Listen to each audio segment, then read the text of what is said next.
diberikannya banyak kenikmatan, ya. Kita hari ini masih sehat, kita masih kuat, sehingga kita masih bisa melaksanakan tugas dan kewajiban kita.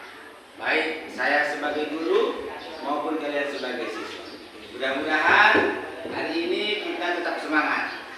Kemudian salawat dan salam kepada junjungan kita Nabi besar Muhammad SAW dengan ucapan Allahumma sholli ala sayyidina Muhammad wa ala ali sayyidina Muhammad. Mudah-mudahan kiranya kita mendapatkan syafaat beliau dari kelak. Amin ya rabbal alamin. Amin.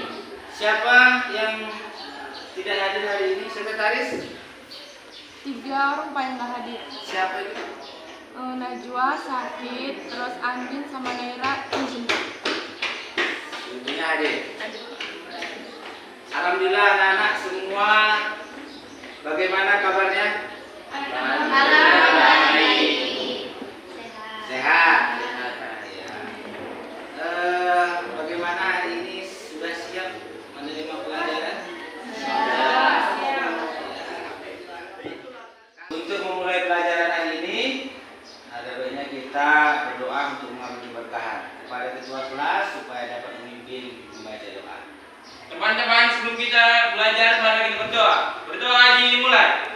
Bismillahirrahmanirrahim. Raditu billahi rabban wa bil islami dinan wa bi Muhammadin nabiyya wa rasulah. Rabbi zidni ilma warzuqni fahma wa amalan sholihan bi rahmatika ya arhamar rahimin. Anak-anak, masih ingat pelajaran kita yang lewat? Masih. Tentang apa? Beriman kepada malaikat. Nah, bagus, masih ingat.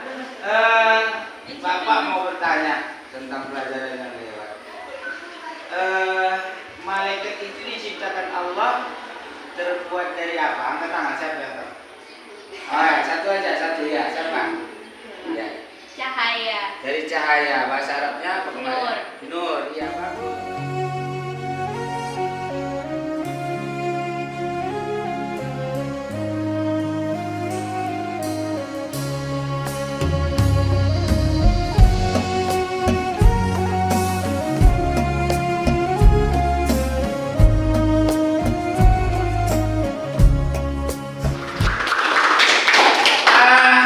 Hari ini kita akan mempelajari materi yang baru, yaitu tentang kejujuran.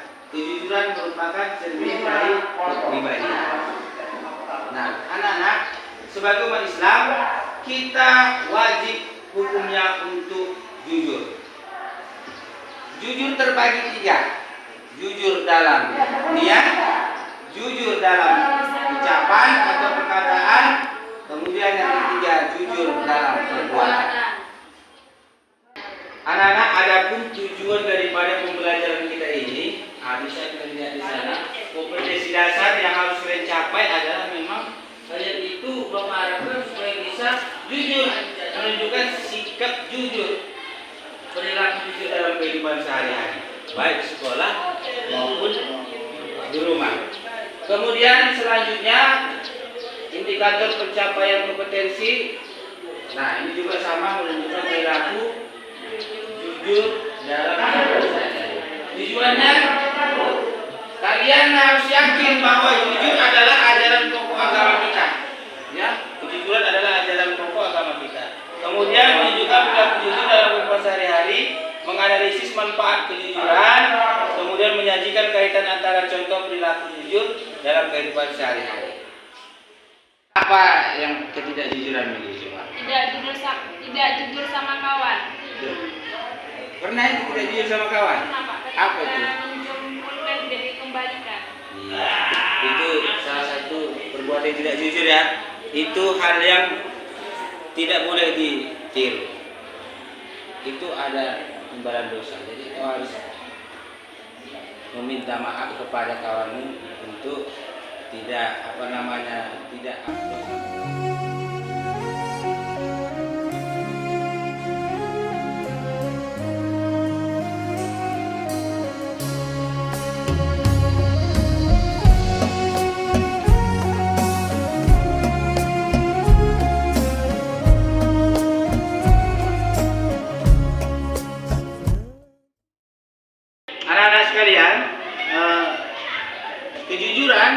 merupakan perintah agama kita, yaitu agama Islam. Dalil yang memerintahkan kita untuk jujur itu tertera dalam Al-Quran. Banyak ayat Al-Quran yang menjelaskan supaya kita jujur.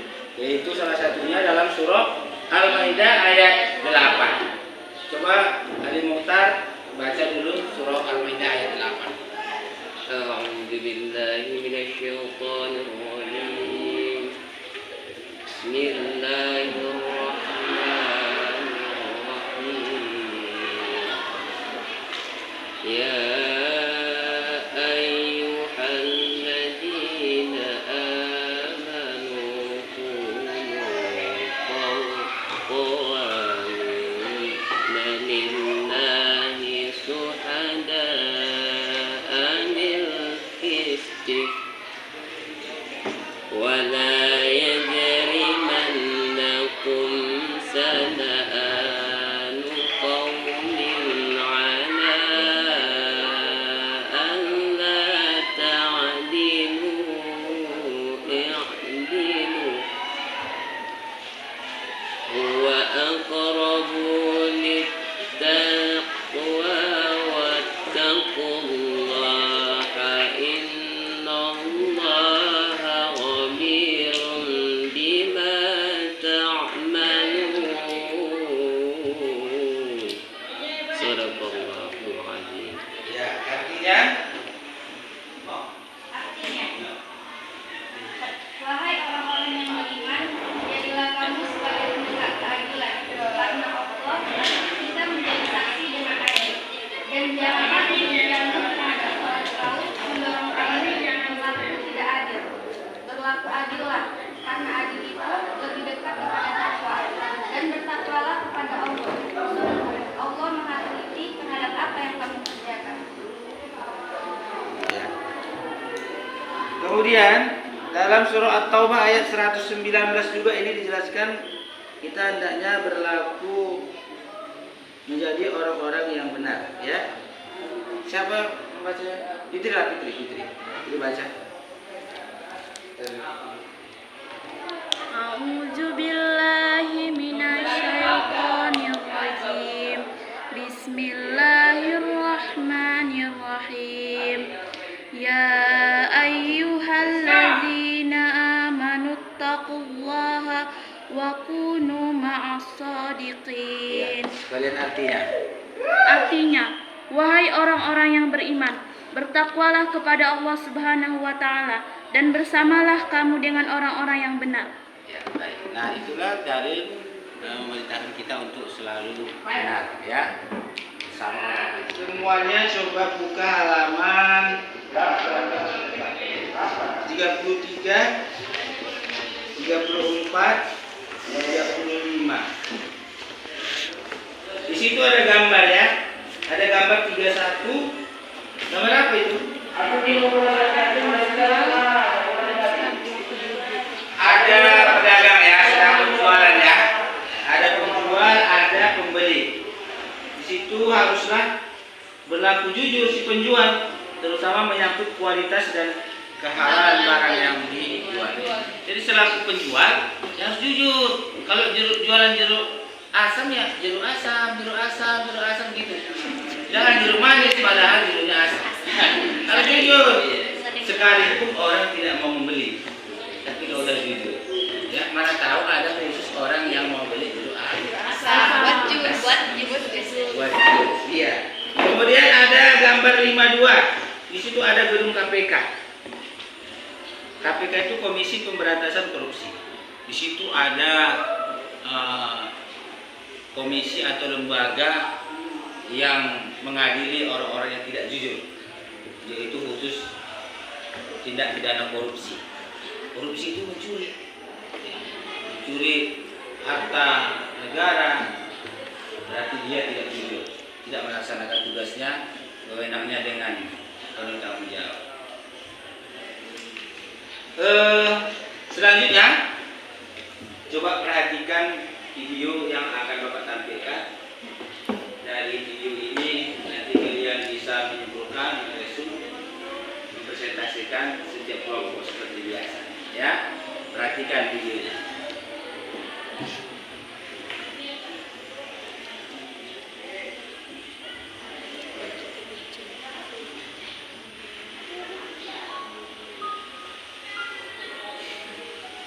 Baru-baru ini ada berita tentang tertularnya puluhan tenaga medis akibat adanya pasien yang tidak jujur tentang kondisinya. Sangat disayangkan pastinya. Hanya karena satu hal, begitu banyak kerugian yang harus terjadi. Ketidakjujuran. Sebuah ketidakjujuran tidak pernah menyelesaikan masalah. Sebuah ketidakjujuran selalu mengakibatkan munculnya masalah baru. Apapun keadaannya, apapun konsekuensinya.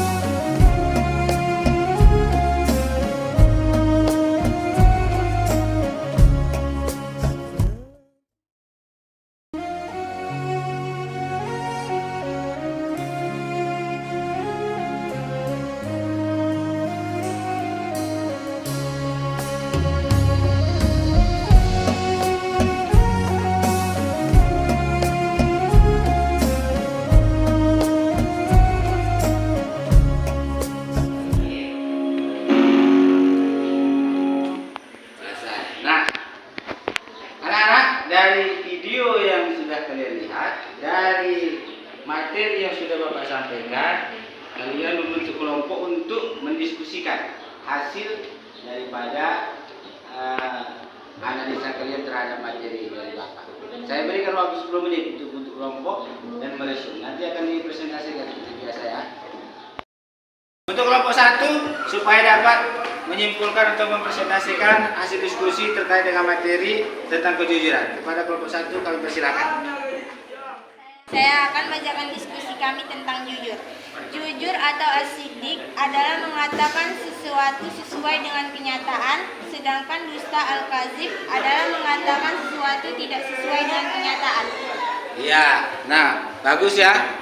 Hasil diskusinya mengatakan, menjelaskan bahwa kejujuran itu adalah kesesuaian antara ucapan dengan kenyataan yang terjadi. Ya kan? Ya, tepuk tangan dulu. Ada yang kira-kira kelompok lain mau bertanya? Nah, ya, apa pertanyaannya? Bolehkah kita berbohong demi kebaikan? Iya, kelompok 1. Bolehkah kita berbohong demi kebaikan? Saya akan menjawab pertanyaan kelompok 3. Diperbolehkan dusta hanya untuk 3 hal saja, yaitu ketika seorang istri memuji suaminya atau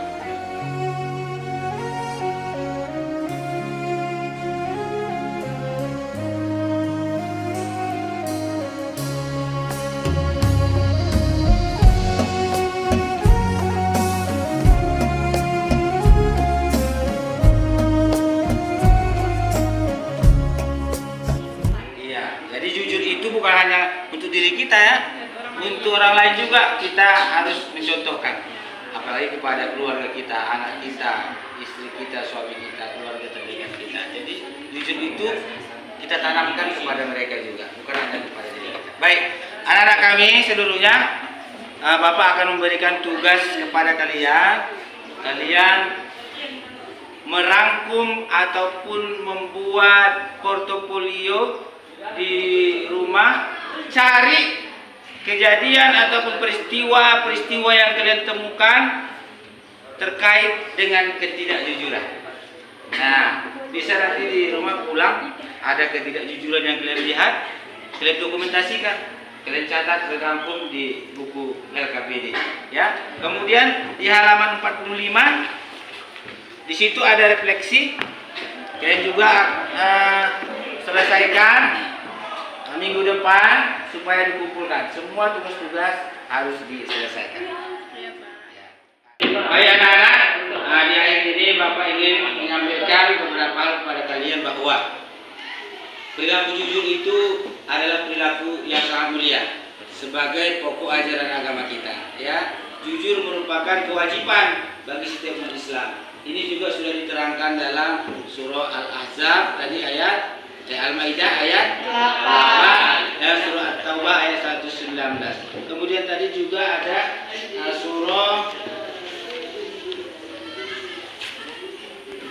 surah Al-Ahzab ayat 70. Nah, berarti intinya sebagai umat Islam kita harus berperilaku jujur. Baik, cukup sampai di sini pelajaran kita hari ini. Mudah-mudahan kalian bisa memahami, terlebih-lebih kalian bisa menampilkan ataupun menunjukkan perilaku jujur dalam kehidupan sehari-hari, baik di sekolah maupun di rumah, di lingkungan masyarakat. Terima kasih. Mudah-mudahan pelajaran kita ini mendapat ridho dari Allah Subhanahu wa taala. Baik, terima kasih kepada ketua kelas supaya dapat memimpin doa. Setelah selesai belajar, mari kita membaca surah pendek, yaitu surah Al-Ikhlas. Mulai.